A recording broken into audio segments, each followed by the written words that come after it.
Wednesday, off on a fairly sunny note across a lot of the country. Still quite windy across Shetland, and this area of cloud and patchy rain will just spread its way a little bit further eastwards as the day goes on. So quite a grey afternoon to come across Northern Ireland, Western Scotland, parts of Wales, into the Midlands and South West England. Better the sunshine further east, and where we do see the sunshine, it will be feeling much warmer. We could see highs reaching around 23 or 24 degrees. After a bit of a slower start on Thursday, this cloud will quickly burn away, and actually Thursday looks like the best day of the week. Plenty of sunshine around, especially across eastern and central parts of the country. Could see highs reaching 26, 27, possibly 28 degrees, but then turning cooler and showery as we head towards the weekend. Looks like things are heating up. Boxed boilers, proud sponsors of weather on GB News.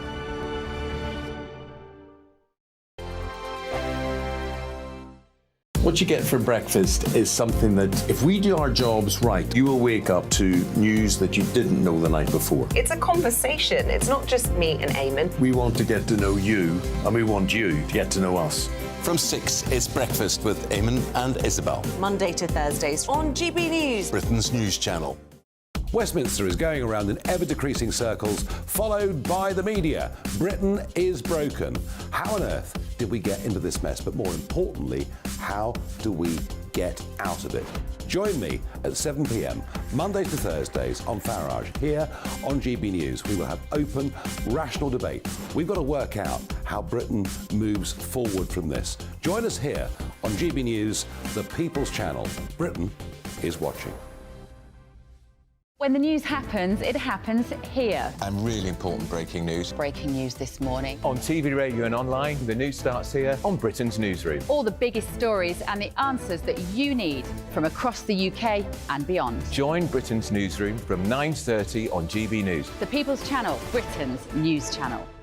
Join me, Patrick Christie's Monday to Friday, 3 till 6. We tackle the day's news agenda like you've never seen before. It's high tempo, high octane, the most controversial topics and the best guests. You will not be able to take your eyes and ears off it. I'm not afraid to ask the questions that you really want answered. 3 till 6 p.m, Monday to Friday on GB News, the People's Channel, Britain's news channel.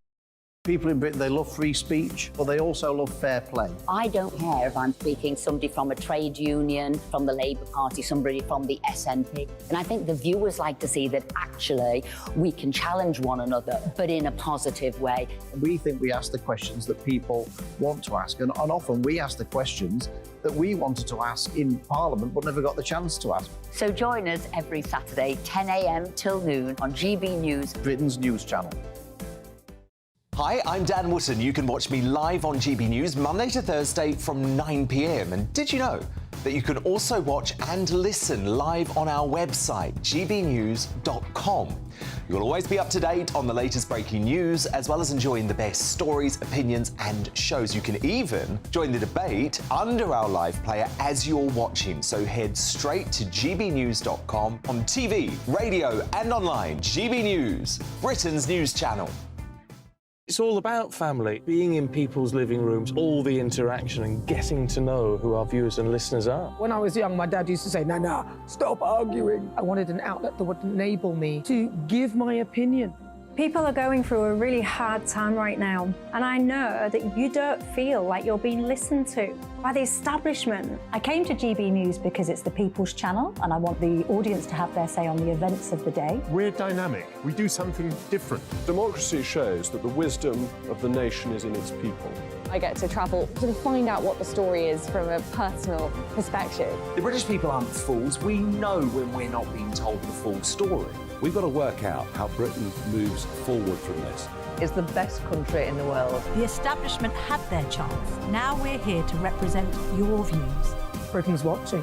Britain's watching. Britain's watching. We're proud to be GB News, the People's Channel, Britain's news channel.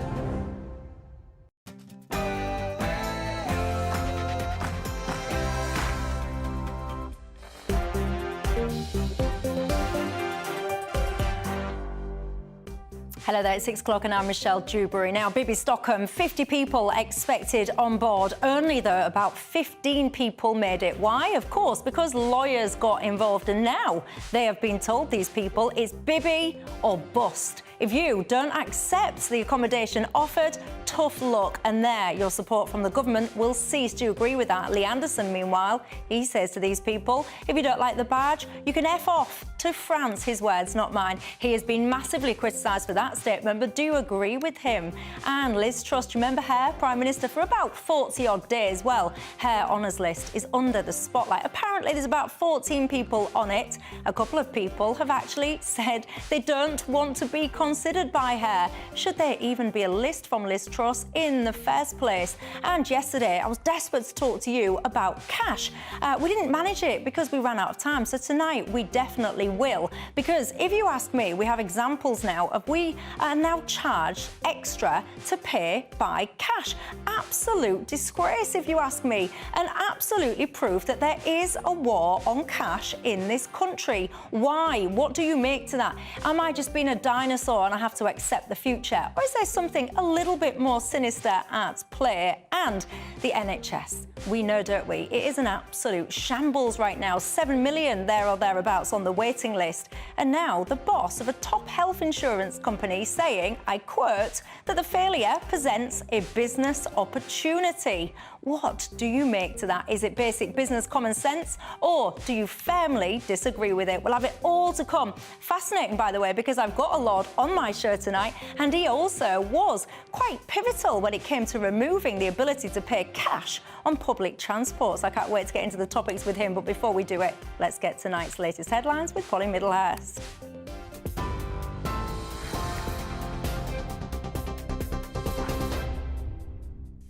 Michelle, thank you. Good evening. The top story from the GB newsroom. The Home Secretary says lawyers who game the British asylum system by lying are a stain on the legal profession. Suella Braverman's comments come as she chaired a meeting of the government's new task force and regulators aimed at cracking down on rogue immigration lawyers. The Daily Mail newspaper revealed the case of a law firm helping an undercover journalist posing as an economic migrant who was advised by a crooked lawyer to submit a false application in exchange for thousands of pounds. A new task force now is announced by the government. It's going to bring together regulatory bodies, law enforcement and other government departments to root out so-called dodgy law firms. In other news today, the elections watchdog was targeted by a cyber attack, resulting in what it's calling hostile actors gaining access to the public's information. The cyber attackers were able to access copies of the electoral register with the names and addresses of anyone registered to vote between 2014 and 2022. The incident was first identified in October 2022, but it's emerged the attackers first accessed the Commission's systems in August 2021. Chief Executive Sean McNally apologised to the public and anyone whose information was hacked and says significant steps have since been taken to improve their IT systems. Now, hundreds of Brits on an overnight ferry are finally on their way home to Plymouth after being forced to dock in France this morning due to a reported food poisoning emergency on board. A passenger on the Pont-Avon ferry told GB News that dozens of ambulances were waiting on the quayside when the ferry pulled into Brest in France this morning. They'd left Santander in Spain at 6 o'clock last night, but passengers told GB News that they were stunned to see the boat urgently diverted. A haulage firm that's part of one of the UK's largest transport groups says it may be forced to shut down its site in Northern Ireland as a direct result of Brexit. GB News has seen a letter sent by Morgan McLernan to staff, which blames post-Brexit consequences for possible redundancies. The company delivers goods to every major UK supermarket. The business community in Northern Ireland, meanwhile, is still waiting for details about the Windsor Framework, which was signed back in February. Figures revealed by Scottish Labour show Nicola Sturgeon's government spent £10,000 of taxpayers' cash on VIP airport upgrades. Our Scotland reporter Tony Maguire explains. Scottish Labour has revealed that between September 2019 and August 2022, Scottish Government civil servants racked up more than £14 million of expenses across 58,000 transactions on government procurement cards.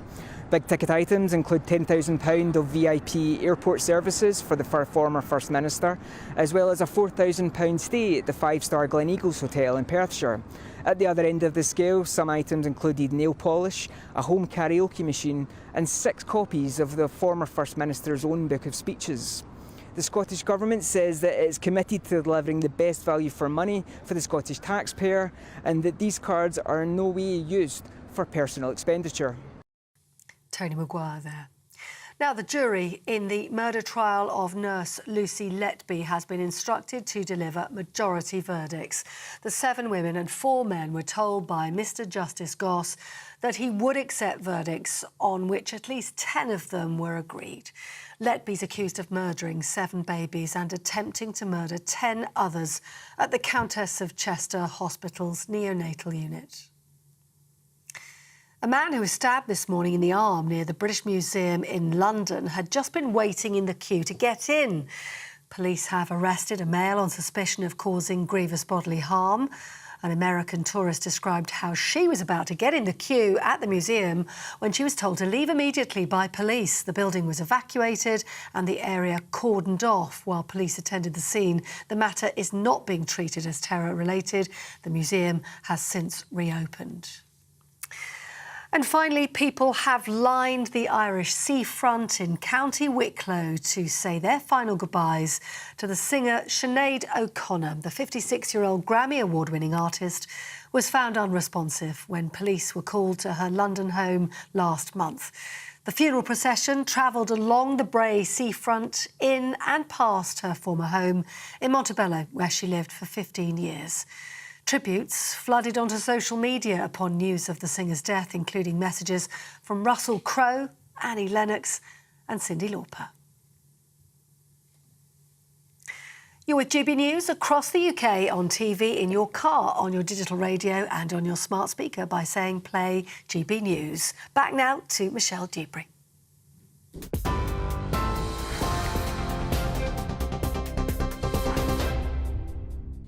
Thanks, Polly. I'm Michelle Dewberry with you till 7 o'clock tonight. Alongside me, the Conservative Life Peer in the House of Lords, Daniel Moylan, and the political commentator, Joe Phillips. Welcome to both of you. And you know the drill, don't you? It's not just about us here on this programme. It's very much about you guys at home. What's on your mind tonight? What do you make to the stories that you've just been hearing from Polly? gbviews@gbnews.com is how you get hold of me, or you can tweet me at GBNews. Now, we touched on this story last night, didn't we? The Bibby Stockholm. Well, I have to say that today, hardly anyone, we think, is on board this vessel. Of course, you'll be familiar with the fact that 500 people apparently will be housed here eventually. I use the word eventually because if that happens, I don't know, I will probably, well, I was going to say I'll eat my hat, but I don't wear hats, so that's not going to happen, is it? But anyway, we think that there's about 15 or so people on there. Why? Of course, because lawyers, etc., have gotten involved and put a stop to it. And now the Home Office has sent a letter to asylum seekers basically saying that if you don't accept accommodation, you could have your support, government support, removed because accommodation is provided on a no-choice basis. Daniel Moylan, I want to pick up with you on this first concept about actually, as a migrant, is it and should it be a case of you get what you're given and if you don't want it, tough? Yeah, I don't know any refugee camps in any other parts of the world where people are allowed to say, I'd rather not be here, I'd rather be in an hotel or have a house of my own or whatever. Most refugee camps are pretty desperate and desolate places to be. But people would rather be there because they're safe and they've fled a genuine fear, they're from a genuine fear, and that's why they're there. The assumption is if you're an asylum seeker, coming to this country, that you're fleeing from a genuine fear. That's what you want to prove. That's what you want to establish. And I think you would be grateful to have any accommodation that was provided for you. You're not in prison if you go on one of these barges. You can leave, you can come and go. and so on. But that's the accommodation that will be provided. But they're not getting on it, and this is because of support from charities such as Care for Calais and lawyers and stuff like that. And what they're saying is that actually it's inhumane to put these people on what they're calling basically like almost a prison-like conditions, which I personally think is ridiculous. So they're not getting on. So actually, do you think that if they sit there and say, no, I'm not going to happen, it's not going to happen, do you honestly believe that the government support would cease? I don't know about that. I don't. I don't think it would. I think government support might cease, but I think the danger, of course, is you end up with people living on the streets and so on, which we wouldn't want to have either, and would be more, in some ways, more terrifying. I think the fact that they might have black marks against their asylum claim, or it might not be processed because they would be demonstrating they weren't really here, perhaps because they were fleeing a real fear of persecution, that might be a factor that might come into play. I think it probably will be filled up, however, the barge, over time. I don't know what eventually means, Michelle. I'm not saying it's going to happen next week or the week after, but I think it probably will be filled up over time. And I don't see that it's objectionable accommodation for what is meant to be a temporary period. These sorts of barges, and this one in particular, has been used in the past by workers and so on oil rigs and things like that. It has indeed. Let me just bring Jo in there. Jo, what's your thoughts? Well, I think, one of the things that we all know and we've discussed often on this programme is the huge backlog of asylum cases that have not been processed. Even if the barge was filled up tomorrow, I think it's got a capacity for 500 people. That is still only 1% of the people who are coming here anyway. So it's not going to make a huge dent. Meanwhile, you've got people, sometimes families, whole families, who have been stuck. I'm sure they don't want to be stuck in not particularly nice hotels on the side of motorways, waiting for over 18 months for their claims to be processed. And the government really is doing this scattergun thing of, right, we're going to do this. Oh, no, we're going to put the waves back. No, we're going to send them to Ascension Island. All of these things cost money, but they're not dealing with the fundamental problem, which is get through the backlog, work out who is genuine and who isn't, get on with deporting those who are not genuine, and get on sorting out the ones that are genuine, who may well be people who can contribute very meaningfully to the economy and our local communities. Because it's, it's just so inflammatory. And I think... What's inflammatory? Well, I think the problem, and I think Daniel is very measured in his argument or his answer to you, that actually, even if the government said, take it or leave it, they cannot make somebody destitute. It was against international law. And as he says, you would then end up with people where? But so hold on. So, I mean, I've got the letter here. It says you were previously granted support under Section 95 of the Immigration and Asylum Act 1999. It goes on. It says basically, this is your notification that you're being provided with an alternate accommodation. Accommodation is offered on a no-choice basis. Where asylum seekers fail to take up an offer of a suitable accommodation without reasonable explanation, there should be no expectation that alternate accommodation will be offered. But here is the thing, and we've just been hearing about that in the news bulletin as well. There are so many organisations and lawyers now that have become so slick at what I would say gaming the system, exploiting the system. And what I found interesting there is that sentence, which is about if you turn this down without a reasonable explanation.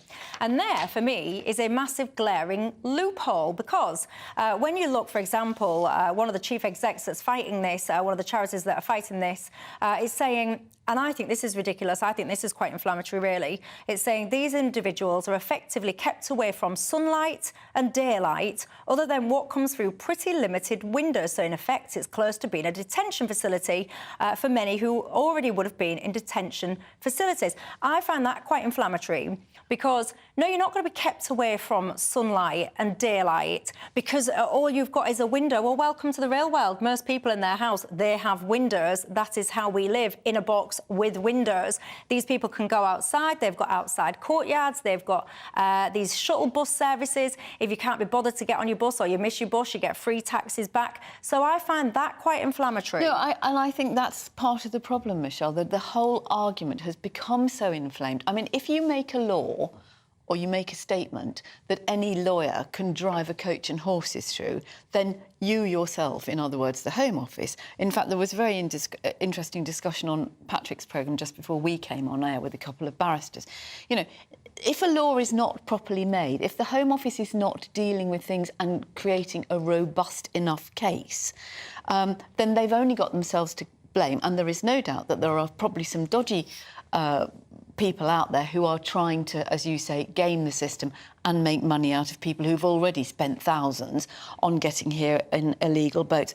But there is also the point that, you know, when you have, and I suspect this is where we're going next, when you have the deputy chairman of the Conservative Party, Lee Anderson, an MP, saying not overheard to somebody in a private conversation, but speaking to a national newspaper, using language that if any of us used at this time So of he night... basically said, in case you're not familiar at home, he basically said, if these people don't like the barges, they can F off back to France. That's what he said. Yeah. But loads of people, I'm telling you now, they'll be sitting at home high-fiving that, going, yes. Of course they will. Yes. Of course they will. That's absolutely their business. I think it's a real shame that the Conservative Party, which is I am not a member of and I'm not a supporter of, but it has a huge and fine history, for somebody to use that sort of language... Is that wrong? Well, I don't myself approve of using foul language. But is it wrong? And indeed, I block people on Twitter who use foul language because I'm sick to death of it now, and there's far too much of it. So I but is it wrong for the deputy chairman of the Tory party to say that language in a media interview? Yeah, I wouldn't approve. I wouldn't use that. And No, I'm not asking you. I'm not saying would you use it, because you told me you wouldn't use it. I'm saying, do you think it's wrong that the deputy chairman of the Tory party used that language in a media interview? I don't think he should have said it like that. But I think you have to recognise an awful lot of people do use language like that when they want to express themselves emphatically. It's become very common. And they will recognise exactly what he was saying. And I think the sentiment is one that a lot of people do understand. The whole idea is you've come here, you are meant to be fleeing persecution. That's the whole basis of an asylum But the sentiment is lost. That you have a justified fear of persecution where you are. Now, you've actually come from France. That's what you've done. And it's but you've got this fear of persecution, and you're quibbling about whether you stay in this accommodation or that accommodation. Whereas, if you come in many countries, you'd be living in a tent. True.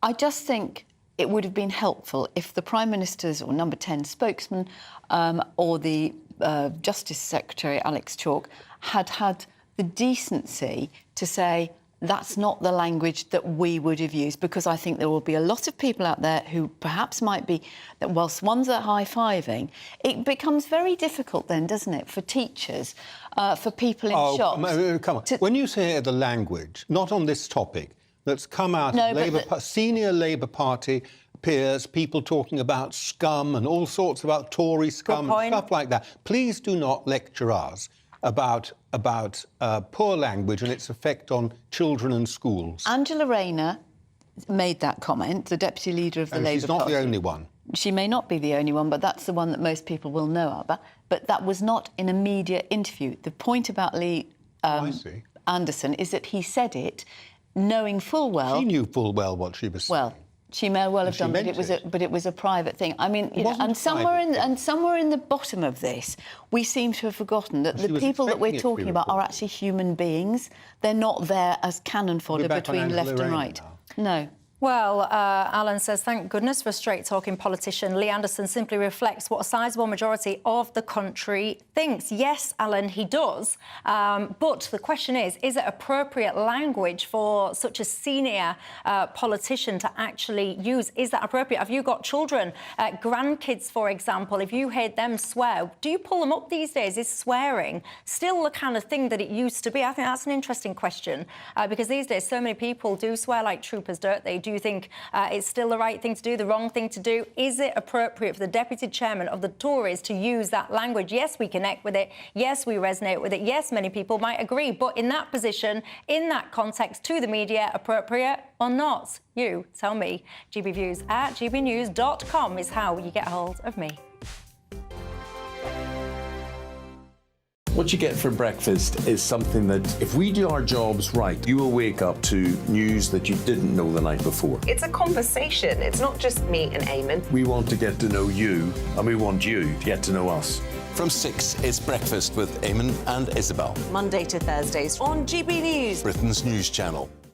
Westminster is going around in ever-decreasing circles, followed by the media. Britain is broken.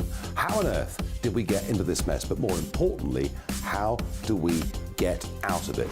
Join me at 7 p.m, Mondays to Thursdays on Farage. Here on GB News, we will have open, rational debate. We've got to work out how Britain moves forward from this. Join us here on GB News, the People's Channel. Britain is watching. When the news happens, it happens here. And really important breaking news. Breaking news this morning. On TV, radio and online, the news starts here on Britain's newsroom. All the biggest stories and the answers that you need from across the UK and beyond. Join Britain's newsroom from 9:30 on GB News. The People's Channel, Britain's news channel. Join me, Patrick Christie's Monday to Friday, 3 till 6. We tackle the day's news agenda like you've never seen before. It's high tempo, high octane, the most controversial topics and the best guests. You will not be able to take your eyes and ears off it. I'm not afraid to ask the questions that you really want answered. 3 till 6 p.m, Monday to Friday on GB News, the People's Channel, Britain's news channel. People in Britain, they love free speech, but they also love fair play. I don't care if I'm speaking somebody from a trade union, from the Labour Party, somebody from the SNP. And I think the viewers like to see that actually we can challenge one another, but in a positive way. We think we ask the questions that people want to ask, and often we ask the questions that we wanted to ask in Parliament but never got the chance to ask. So join us every Saturday, 10 a.m. till noon on GB News, Britain's news channel. It's all about family, being in people's living rooms, all the interaction and getting to know who our viewers and listeners are. When I was young, my dad used to say, "Nana, stop arguing." I wanted an outlet that would enable me to give my opinion. People are going through a really hard time right now, and I know that you don't feel like you're being listened to by the establishment. I came to GB News because it's the People's Channel, and I want the audience to have their say on the events of the day. We're dynamic. We do something different. Democracy shows that the wisdom of the nation is in its people. I get to travel to find out what the story is from a personal perspective. The British people aren't fools. We know when we're not being told the full story. We've got to work out how Britain moves forward from this. It's the best country in the world. The establishment had their chance. Now we're here to represent your views. Britain's watching. Britain's watching. Britain's watching. We're proud to be GB News, The People's Channel, Britain's news channel.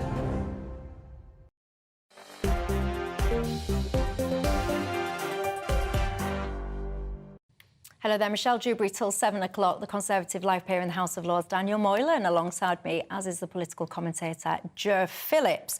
We've just been talking about Bibby Stockholm, and I'm talking about the fact that the lawyers and charities have intervened and stopped people basically boarding, and asking you whether or not you think it was OK that Lee Anderson told them that if they don't like the badge, they can F off back to France. Again, mixed responses coming in here. So many of you saying that actually you do support the use of language by Lee Anderson. Who's this? Godfrey says, Gus, sorry, says, if you don't, it's about time the political class came clean and expressed their views. Well done to Lee. So there's a feeling there that it is connecting with the electorate. But notwithstanding that, I'm asking you, if your kids, your grandkids swore, would you pull them up on it? Is it acceptable for that kind of role in public office to use that kind of language? You know, we've all had this, I'm sure. You know, you and particularly when you're driving or parking or something like that. And, you know, the automatic response is a mouth full of abuse and foul language. And it's actually quite upsetting.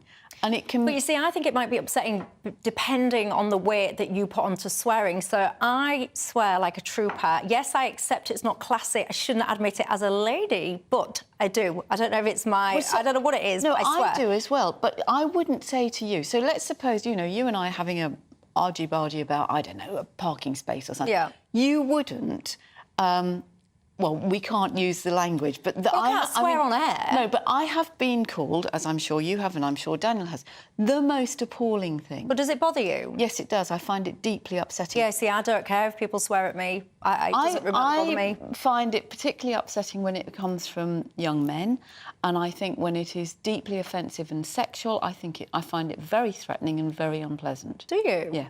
Yeah, see, I don't know, have attitudes towards swearing changed? Genuinely, I don't care if people swear at me. I do swear often as well, so perhaps that's why I don't care. Obviously, I'm too professional to swear here on TV, and I can't anyway because there's rules against those kind of things. But even I can see the argument where it connects you to a political base that you want to connect with, so I get what some of you guys are saying. But if my child swore, I would pull him up because I think that in certain circumstances, professional life being one of them, you perhaps shouldn't swear, although I can imagine people sitting in the background shouting at me, Michelle, you swear at us all the time. Anyway, so shall I just move on from swearing and you tell me what you think to it all? Liz Truss, remember her? In fact, actually, I can remember her because, let me remind you, Liz Truss, a moment that we had on Dewbs & Co with Lord Moylan. Look. And I've decided that I am going to vote for Liz Truss. Oh, are you? I'm going to vote for Liz Truss because I find Rishi's economic policies have changed so much I don't even understand what he's talking about. Well, there you go. Daniel Moylan there, Lord Moylan, voting for Liz Truss. Well, we might remind ourselves that she was only Prime Minister for about 49 days. Well, the resignation honours list now is being discussed. Liz Truss creating hairs. Apparently there's 14 people there or thereabouts on it. Some people apparently have said they don't want to be on it. They're trying to distance themselves. It started the conversation about should she have a resignation honours list given the amount of time, the shortness that she was the PM. Yeah, of course you should. Why? Well, it's a custom, and as a Conservative, I'm strongly in favour of customs. It's a custom that an outgoing Prime Minister can propose honours for people who've helped them and supported them. Yeah, but even if you've been there less than 50 days. I don't know what 49 or 50 days has to do with it. Because you wouldn't be confirmed in an ordinary job, Daniel, unless you'd done 3 months probation. She was Prime Minister. What to do with 3 months probation? We're not talking about an ordinary job on 3 months probation. We're talking about somebody who was properly elected by both her party and the members of the House of Commons. But not the public. To be the Prime Minister. No, just like Gordon Brown was not elected by the public. That's our system. We don't elect Prime Ministers at general elections to serve full terms. Why do I have to give you elementary lessons in our Constitution? Please don't be so patronising. No, I'm going to finish this. You haven't even let me finish the sentence. She was properly elected by members of her party, me included, as you pointed out, by members of her party and by the members of Parliament, or the majority of members of Parliament. And she was Conservative members of Parliament, and she had the support of the House of Commons, and she was appointed and nominated by the Queen to serve as Prime Minister. And she did that with considerable dignity during the time of the Queen's sad demise and all the things that followed from that. And she served as Prime Minister before she had the rug pulled from under her by her MPs and the Bank of England. And of course she's entitled to a resignation honours list. It seems from what is said, I don't know if this is all true, that it's a very modest list, it's a very short list, which perhaps does reflect the shortness of time she spent in office. We don't know who the people are who are getting the honours except the nominations for the 4 peerages, all of whom are excellent, or 3 of them I know are all excellent people. I'm sure the other one is fine as well. And it should go through. Of course it should. Yeah, we don't know all the final details, but we think it's about 14 people. So basically, if you calculate it back, it's 1 nomination for about every 3.5 days in office. Jo, your thoughts? Well, I think it's a disgrace, and I think if she had any self-awareness, she would say, ooh, I wasn't really there for very long, and OK, there was 2 weeks. She couldn't be anything other than dignified after the Queen died. I mean, the events took her out of the limelight, thank goodness. She crashed the economy, cost it £30 billion. That's had a direct impact on people's mortgages, including Kwasi Kwarteng, the then Chancellor, for 5 minutes.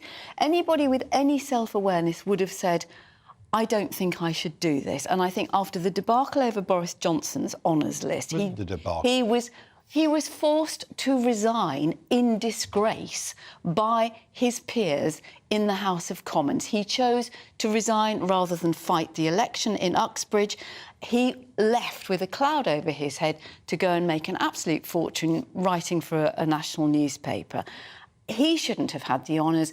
I think there needs to be a rethink about this. There are far too many members in the House of Lords. I think everybody agrees, and probably even you would agree. No, I don't agree, and I'll exactly tell you why. You think, OK, well, let's have another elementary lesson in the Constitution in a moment. But back to Liz Truss, I think she is an appalling...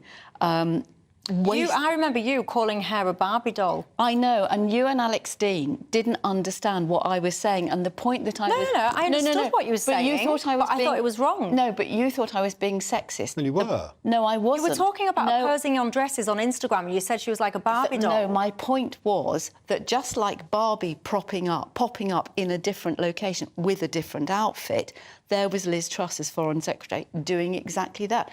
That's not sexist. That was the fact that she was promoting herself at our expense with her taxpayer-funded photographer, taking photographs of her running across Brooklyn Bridge or standing in the not very snowy weather outside the Kremlin. I'll tell you what I think is wrong in this whole honours thing, that people, and I will be bold, yourself included, have almost like these jobs for life. I don't think there should be any such thing as a life peerage. I think there should be terms applied to it, and I do not understand why anybody is granted this peerage for life.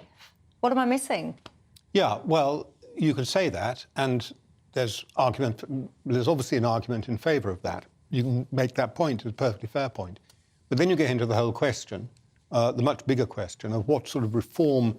If you want to reform the House of Lords, what sort of reform do you want? Well, step one, I would have term limits. Well, but you could have a review, Daniel. I don't know that you want to start with term limits as what you want to do, because people are barely getting going after a time, learning their way. Remember, it's a part-time House. These are not full-time politicians. But could you not do a review of somebody who doesn't turn up or doesn't do anything after, I don't know, 5 or 10 years or something? Yeah, if you don't turn up for a year already, you get dismissed. It's like that Charlotte, it's what's already her name? there. Charlotte Owens. If you don't turn up for a year, you cease to be a member of the House of Lords. But when we say turn up, by the way, you can just dip in, get your 300 and something quid, tax-free, and off you go. You've clocked in, you've got your hundreds of quid. Don't claim so they're going to do that. Yeah, but a lot of peers don't claim that, even when they turn up. But the fact is, it's always been the case that some people who get peerages are there because it's an honour and others are there to do the work, and you need to sort out the two different... Well, a 30-year-old, for example, getting a lifetime is there to do peerage, the work. I think that is absolutely absurd. Nobody The House of Lords used to have much younger people in it when we had hereditary peers. Well, actually, some people will say, if you're going to have an age cap, Michelle, bring in an upper age cap, because I've heard it called a retirement home many times, like House of Lords. But anyway, look, it's getting heated in here. Is it getting heated outside? I hope so. Let's look at the weather. That warm feeling inside. From Boxed Boilers. Proud sponsors of weather on GB News. Good evening, welcome to your latest GB News weather forecast. I'm Craig Snell. Well, looking ahead to tomorrow, for most of us it should be largely dry. Best of the sunshine will be out towards the east, and for most of us it should be feeling warmer than it has done. So here's the situation at the moment. We've got high pressure beginning to build in. Today's rain and cloud, all responsible from this area. Low pressure will gradually move away as we go into the nighttime period. So for a lot of us, we should start Wednesday off on a fairly clear note. Still quite windy across the very far north of Shetland. And out towards the west, we're starting to just see the next spell of cloud and rain move in. But for most, it should be a fairly mild start to Wednesday, with most of us staying in double figures.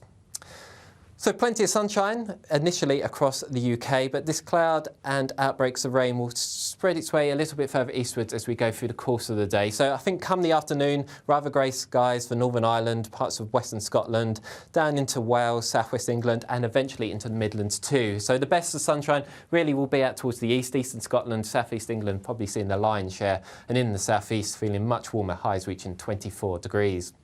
Then into Thursday, after a bit of a slow grey start, this cloud will quickly burn away, and actually Thursday is probably going to be the best day of the week for most of us. Plenty of sunshine come the afternoon, and in the sunshine feeling much warmer, highs reaching 27, possibly 28 degrees in the south. But it's one day wonders. We're going to Friday, turning cooler and more showery, and that goes into the weekend too. That warm feeling inside.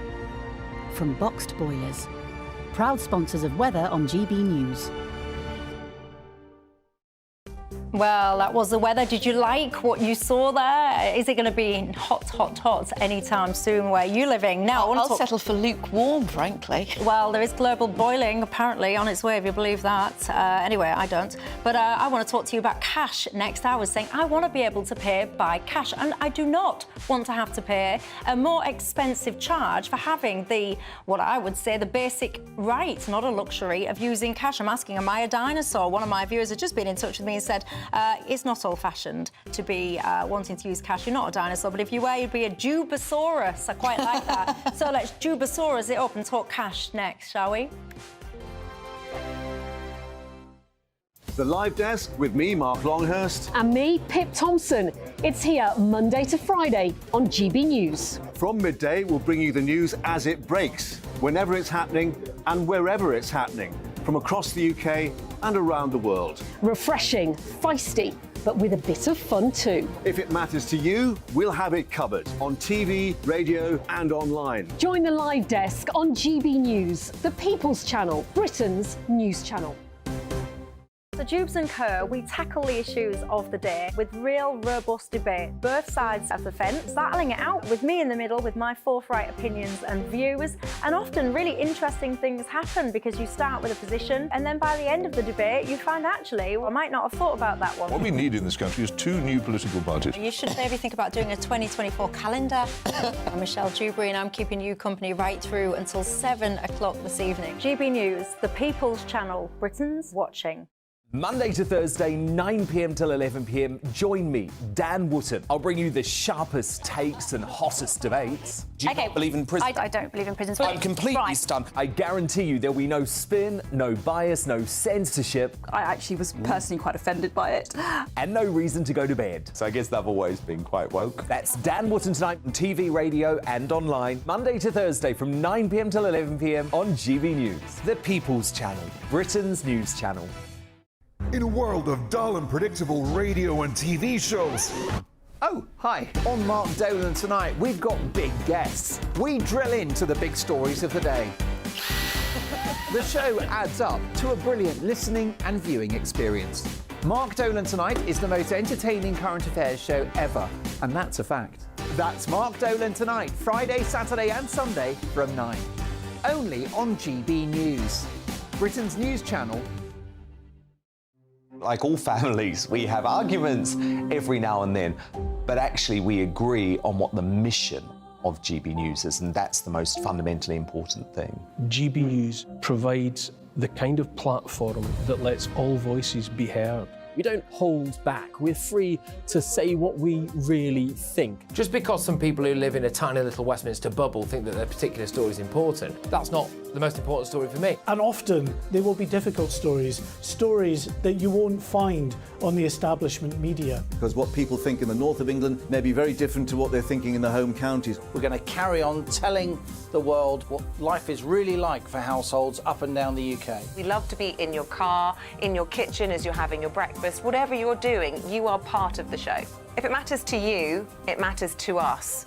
Britain's watching. Britain's watching. Britain's watching. We're proud to be GB News, The People's Channel, Britain's news channel.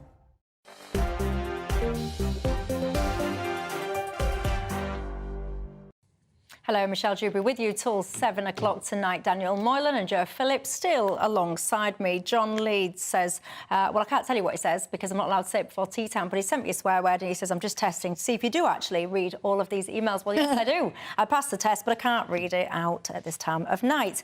Betty says swearing is all over TV shows these days, and I think it does mean less than it used to, and it doesn't bother her at all. Melvin says, actually, if there was a few more Fs and Jeffs in politics, it might actually liven people up. We're talking about Lee Anderson saying that... what did you just say then, under your breath? Fs and Jeffs. I was just repeating you there. I thought Fs and Jeffs was a new one to me. I like it. Right. I think I know what you mean. I thought you were saying something else that would be unrepeatable. Anyway, let's talk cash, shall we, everybody? This is a project, a little pep project of mine. I want them to stop ruling out cash. I lose track now of how many shops I go into, quite frankly, that have proudly in their windows, we are a cash-free zone. They're wearing it like a badge of honour, whereas actually I think you should be quite ashamed to have that as one of your policies. I've just got back from Centre Parks, as I told you yesterday. I couldn't spend a penny, literally. And then one of the things that did make me laugh, I took a picture of it because it really made me chuckle, because they had a wishing well. So when you're wandering around, they had this wishing well. I've got a picture of it for you, saying to people, you know, throw your coin into the wishing tree, and if you wish, anything you want it to be. And it goes on to say that they use these coins for a charity called Together for Short Lives. A great charity, but I can't help but notice there was hardly any coins in there. And it infuriates me. Now we're hearing about different banks, NatWest, for example, limiting cash withdrawals and cash deposits, people charging, for example, if you make big cash deposits. Now we had the example of the council that were charging people £2 an hour to park if you use your card, £3 an hour to park if you're using cash. I think that is disgraceful. Your thoughts? Well, I have a confession to make here, Michelle, which I think you may have trailed at the top of the show. No, come on. Is that when Hold I your was breath, deputy everybody. chairman of TfL, I presided over the abolition of cash on TfL services, and indeed in my local council, I got rid of cash from the parking meters. But the reason for it is, well, I'll tell you why. The parking meters, first of all, the cost of collection is very high. You have to employ people to go around. We discovered that, it's a bit of a history, but we discovered after a couple of years we'd been employing a criminal gang to collect the money, which explained why we worked out the shortfall eventually and worked out why it was. So you have to collect it, you have to count it, you have to deposit it. There's a huge cost to it. And you're open to depredations like people actually nicking or skimming off the top of it.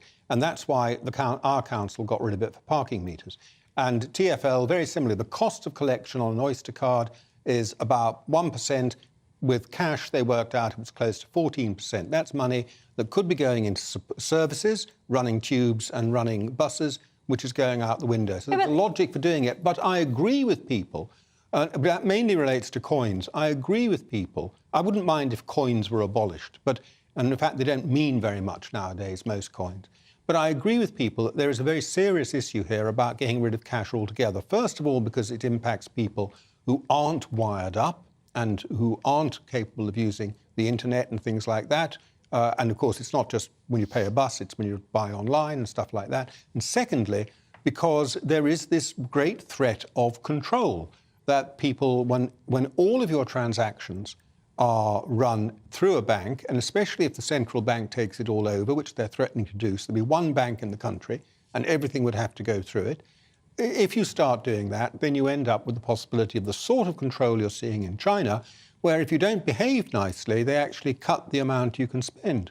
But it's even worse than that. I think there's a sinister agenda at play here, because there is a cost of doing business, full stop. That is life. So, yes, it costs for you to collect and transact your money if you're a business, whatever. So what? That is what you kind of set up for. When you talk about, well, we could spend that money on the services instead, well, brilliant. But no point having services if people don't have the means to be able to access those services because they don't have cards or whatever. And, I mean, I'm sure that the argument that Daniel put through is the same that is being used by council, and it's quite understandable.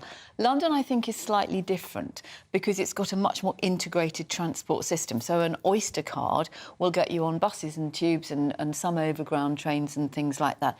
But I think what the story you referred to, Michelle, is about a council in Sutton, I believe, where they're charging you more to park. £3 an hour cash, £2 an hour if you use the app. Yeah, so that's 33%, a third more to pay if you... 50%. No, it's 50%. 50% more.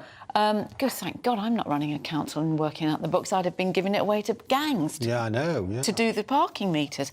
But that is a huge penalisation, a huge penalty, and it's taking away choice. Now, you know, where I live in, Kent, outside of London, lots of places there's no phone signal. And I've stood in car parks thinking, oh, blimey, you know, I can't get through. But can't why get through should on you the have phone. to? In this country, cash is a legal tender, and I think it should be illegal to refuse to take cash. And I actually think it's not a coincidence that these banks simultaneously are shutting down people's account at a rate of knots, often without giving you any reason as to why, and then simultaneously trying to squeeze what you do when it comes to cash transactions. I think there is a sinister agenda at play here, all about digital currencies, many of which, by the way, these central bank digital currencies, they can be, they call it programmable. So actually people in the state can decide, here is your money, but you can only do X, Y, Z with it.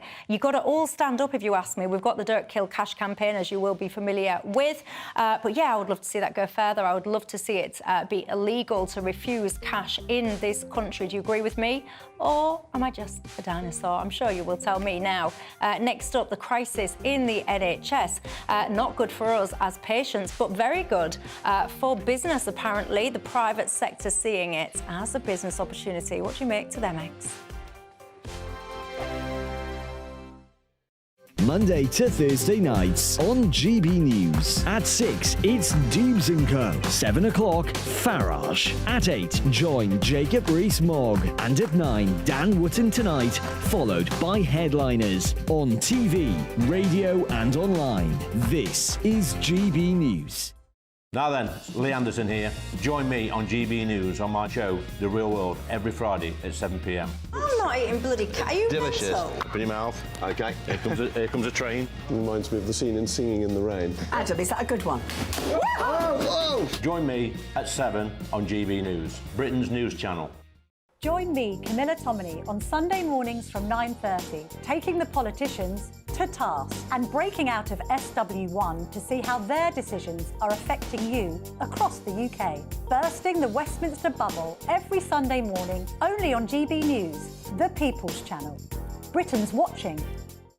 Join us every night on GB News at 11 p.m. for Headliners, which is 3 top comedians going through the next day's news stories, which is exactly what you need, because when the establishment has gone crazy, you need some craziness to make sense of it. So join us 11 p.m. every night on GB News, the People's Channel, Britain's news channel.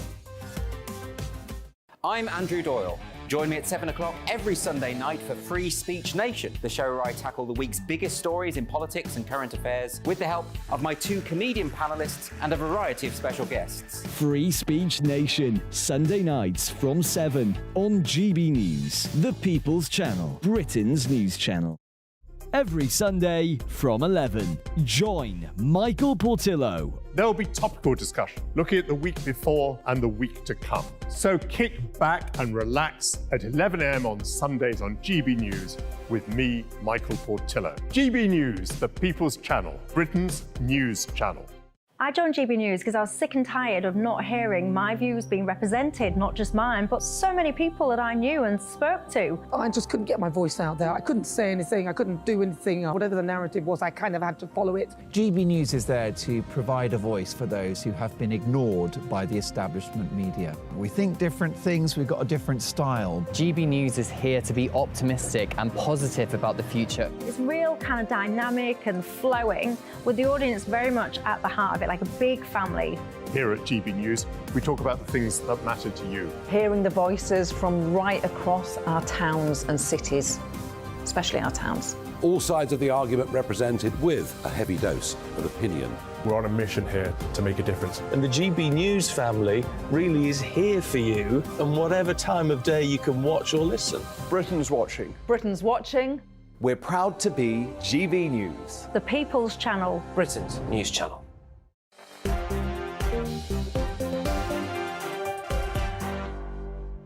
Hello there, Michelle Dewberry with you till 7 o'clock tonight. Daniel Moylan and Joe Phillips alongside me. Andrea says, I went to a coffee shop recently. They told me they could only accept cash because their internet was down, meaning they couldn't take card payments. You say this is a warning of what may happen to businesses in a cashless society. Sue says, Michelle, it's the same as supermarkets giving cheaper prices to those people who use the apps. They do it with the loyalty cards as well, don't they? If you've got your loyalty cards, you get massive discounts in supermarkets these these days because they want all of your data. You should be like me. Every time I go in, I take a leaflet with the card on it, so I use a temporary card so I get my discounts, but they don't get my data. You are welcome. One of my viewers on Twitter says, Michelle, in France, it is illegal to refuse cash. I didn't know that, but there you go. That's something the French got right. Let's talk, shall we? The NHS. All of us have to rely on it, don't we? And about 7 million of us currently on the waiting list. Well, there's a few people rubbing their hands with glee at the moment because of those waiting lists, and that is people that run private healthcare solutions. So, for example, the CEO of AXA, who's a French company, they are saying now, he's been saying that actually the failing of the NHS presents a business opportunity for them. What do you make to that? Well, AXA bought PPP some 20 years ago, which was one of the big health insurance cooperatives like Bupa in this country. So it's an arm of AXA now. I think we need to be honest about our private healthcare system and just look at it from the other end for a moment. We've always had a mixed system in this country, even with the NHS. There's been an NHS and there's been a private system. That private system is one of the biggest in the world. It draws in patients from all over the world. It is of very, very high quality, and it is a huge export earner for Britain. So the first thing we want to say is, and there are major even a new hospital being built in Grosvenor Place in London that's opened only a few months ago, private hospital. So those facilities are really valuable to our economy, and we should treasure them and not talk them down. That's the first thing. Second thing is, of course, it's always been the case that they don't just cater for foreigners, that some British people who live here have always had the opportunity, either through their own funding or through funding from their employers, to use those private health facilities through insurance. And that's bound to happen either when people choose to pay for it because they want, it's a sign of prosperity, if you like, or if the NHS is not capable of meeting their needs. And it's bound to happen, and if you try to stop it, then effectively you're going to kill one of the big export earners for this country. And the other thing is that the NHS is using a lot of private hospitals and clinics and other centres in order to get through the backlog of people, you know, particularly with sort of fairly straightforward things like cataracts and hips and knees and those sort of things.